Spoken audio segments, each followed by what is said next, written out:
For the next plane, I have to switch to my install with Ferrum Aerospace, as well as Kerbin Side and Kerbal Weather Systems. This is the Dove. This one is indeed by Dom Masters. See, it says it right there. I can good at that. And it is a VTOL, if I remember correctly. Yes, there's an engine right there that's hiding in a little bay that's saying that I need to be a VTOL. And let's see, it is apparently capable of quite high altitude and speeds, as well as vertical takeoff and landing. RCS jets, of course, those are, typical on this sort of thing. Although I don't know why you have them up. I guess, that does work for control authority. However, I would never want to have a VTOL with down-facing thrust like that, because better to add a few extra on the bottom than have ones on the top, because ones on the top, no matter what, will be pushing you down, whereas ones on the bottom, no matter what, will be pushing you up. Got a simple little setup in here, extra RCS, some batteries, probably for the torque, although you have engines that generate energy for you, so that's not really too much of a problem. And let's see, did he accidentally leave oxidizer in here? No, and in fact this tank is empty. I'm guessing that's for balancing reasons. And it looks like it's good to go for a try, except I want to look at these as always. Of course the thrust isn't really going to give me a good answer, but wings, the indicator for wings has just given up on life. Either that or it's saying that Let's move that away. It's saying that there is no direction of lift. That is an interesting problem to have. Also, you have 2 drone cores. That's where all the electric charge is going. Although I'm guessing you're using those as SAS. That's a brilliant idea. I didn't even think of that. But those are basically being used as SAS modules, aren't they? Let's give it a launch. Okay, before we do anything else, I'm going to attempt to set up a small amount of wind speed. I know last time this went a little bit strange, but I'm just going to tell it to automatically do stuff, and I'm going to see if rain will work. Rain. Nope. Clouds. Well, there's clouds, but that's because of better atmospheres. Wait, I already did that. Snow. And storms. Windstorms. Oh yeah. Alright, so gust duration. How long will gusts last? For 3 seconds each. No, let's do 5. And then max gust speed, let's say 20. So we'll say 20. This direction, well, I guess I'll say 3. I don't know what that does exactly, but I'll say activate windstorm. And we'll see how well this thing performs under windstorm, basically, because that's what we just set up. Also, this is a VTOL. I do not know the controls, if there are any, to change what we're using. So let's shut this down and just have the VTOL capabilities and see how well this thing can take off in terrible weather. Note that the plane does slightly tilt up like that, so that's going to make taking off with the VTOL a little bit difficult. I'm going to try it without RCS first, and then if that becomes a problem, I will turn on the RCS. Thus is the way I like to do VTOL. Okay. Oh yeah, of course we are fighting a small bit of wind, but as you can see, we quickly are moving sideways. Because of the wind, probably, I would guess. Now we're moving backwards. Shit, I did the controls wrong, and now we're going to not die, thankfully, because we were going at low speed. But we are going to need to redo that. Let's see. Are the storms on? I think the storms got reset along with everything else. So let me... Oh wait, no, it says 20 meters per second, so I guess this is all good. So, is the wind reset? No, it's not. Automatic wind. Can I just tell you, do some wind? There you go. Okay, windstorms, activate. This system is kind of strange. Hopefully, it's a very early in development mod, so it makes sense that it would have its problems. But for now, let's do this again with just the vertical engine. I'm going to go ahead and turn on the RCS first, right away. And as soon as we start to get any kind of lift, I'm going to tilt it forward, because else we're moving backwards. And moving backwards, not good for VTOL.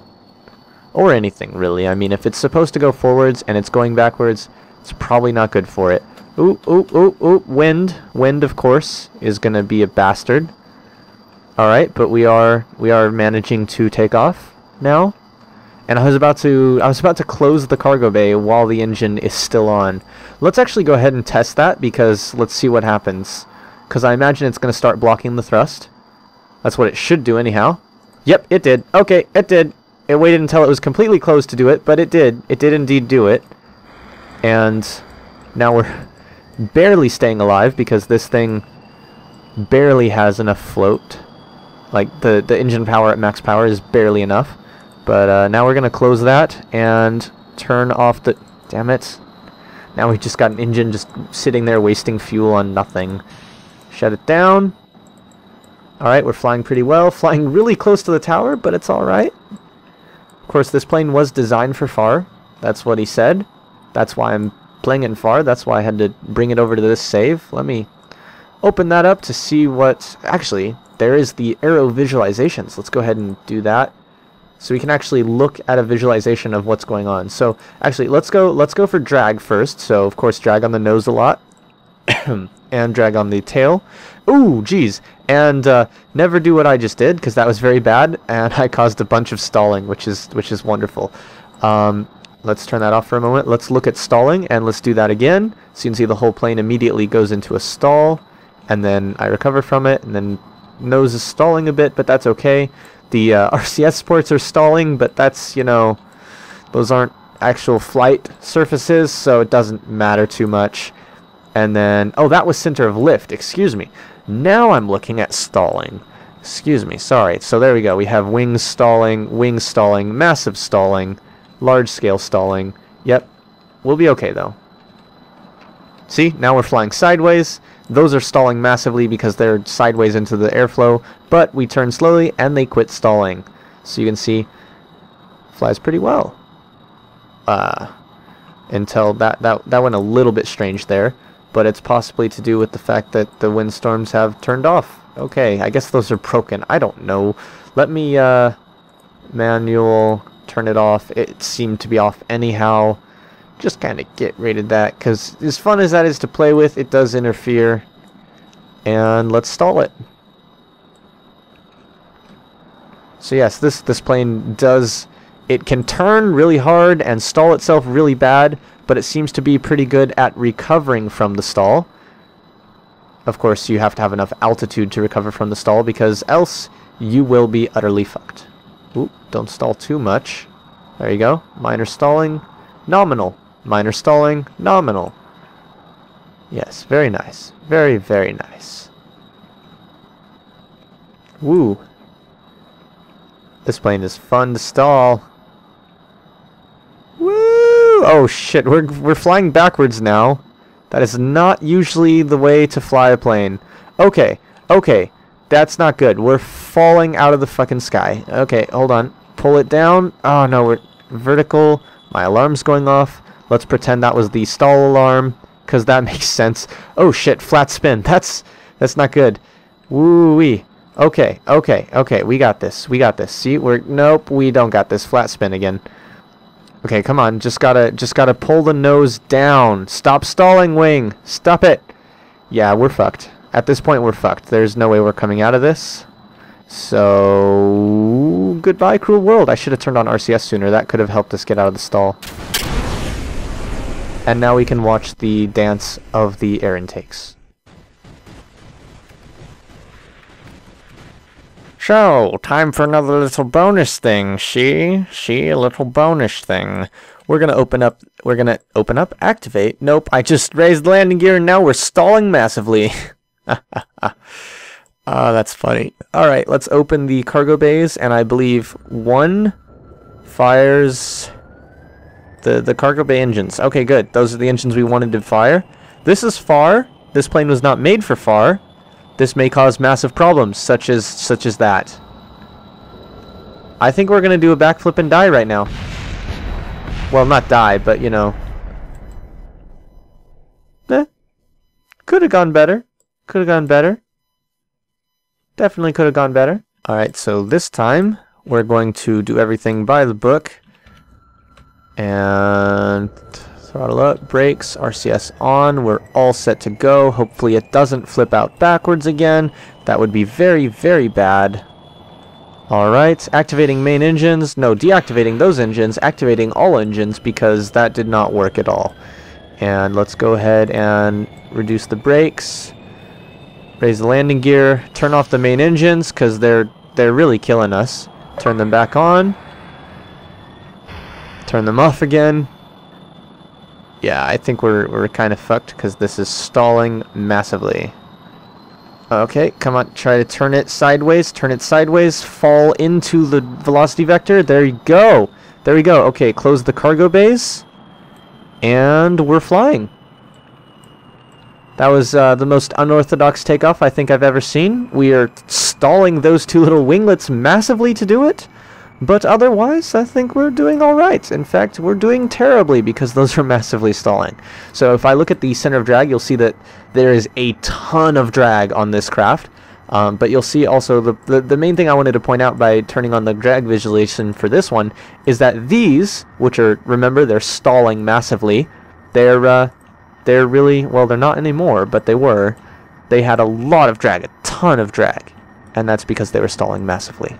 But it's flying much better now. That's good. That's good. And you can see that we're getting a lot of lift off of these RCS ports. Lol. And now we're getting a ton of lift there. And yeah. So FAR visualizations are very useful. My favorite is the stall because then you can do shit like this. Okay. Let's not go the wrong way. Let's just point down. Point down. Ooh, turn into it, turn into it. Oh, no, turn into it, and come on, pull. No, shit, I pulled up too soon. I should have forced it down, and now they're gonna die too. Hold on. 3, 1.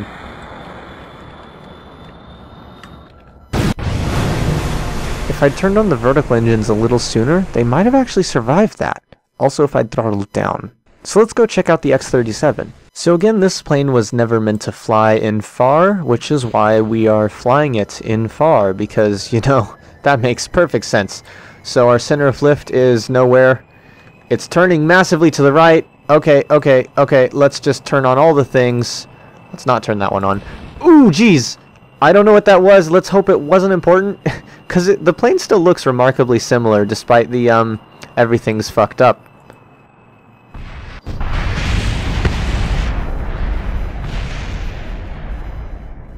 Well, at least we didn't hit any buildings. We almost did, but we didn't. Let's try that one more time, even though I have a feeling it's going to work about the same. So the massive problem with this plane in FAR seems to be that it goes to the right on its own, like just massively. So I'm trying to hold it, I'm just holding to the left. Okay, now see, it's going to the right on its own. See that? It's just going on its own. It refuses to do anything else.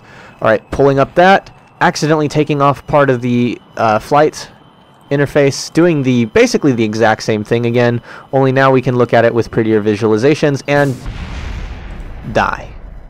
Die massively.